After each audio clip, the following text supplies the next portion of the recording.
You ask Tiger to solve. This deals with linear equations with one unknown. The final result is x equals -11/8. Let's solve it step by step. Simplify the expression. Simplify the arithmetic. Group all constants on the right side of the equation. Subtract 11 from both sides. Simplify the arithmetic.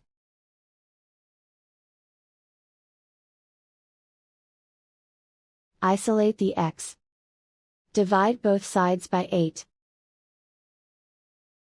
Simplify the fraction. And so the final result is x equals -11/8.